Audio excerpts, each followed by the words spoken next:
നമ്മളൊരു orthodontic treatment സമയത്ത് ശ്രദ്ധിക്കേണ്ട കാര്യങ്ങൾ എന്തൊക്കെയാണെന്നാണ് ഞാൻ ഇന്നിവിടെ ഡിസ്കസ് ചെയ്യാനായിട്ട് പോകുന്നത്. നമ്മളൊരു ഓർത്തഡോണ്ടിക് ട്രീറ്റ്മെൻറ്റ് സ്റ്റാർട്ട് ചെയ്യുന്നതിന് മുന്നേ നമ്മുടെ പല്ലിൻ്റെ അളവുകൾ എടുത്ത് വെക്കുകയും പല്ല് ക്ലീൻ ചെയ്യുകയും എന്തെങ്കിലും കേടുകളും അല്ലെങ്കിൽ എന്തെങ്കിലും ബുദ്ധിമുട്ടുകളൊക്കെ ഉണ്ടെങ്കിൽ ആദ്യം അതിനെ അഡ്രസ്സ് ചെയ്തതിന് ശേഷം മാത്രമാണ് ഓർത്തഡോണ്ടിക് ട്രീറ്റ്മെൻറ്റ്സിലേക്ക് പോകുന്നത്. കാരണം ഓർത്തഡോണ്ടിക് ട്രീറ്റ്മെൻറ്റ് എന്ന് പറഞ്ഞാൽ ഒരു ലോങ് ടേം പീരീഡാണ്.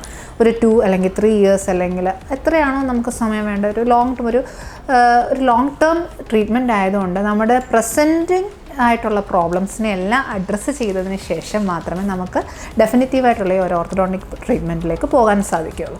കൂടാതെ തന്നെ during the orthodontic treatment initial സ്റ്റേജിലൊക്കെ നിങ്ങൾക്കൊരു ചെറിയൊരു ഡൾ പെയിനൊക്കെ തോന്നും.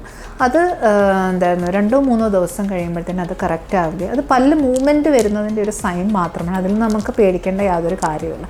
കൂടാതെ തന്നെ നമ്മൾ കഴിക്കുന്ന ഭക്ഷണങ്ങൾ ശ്രദ്ധിക്കണം.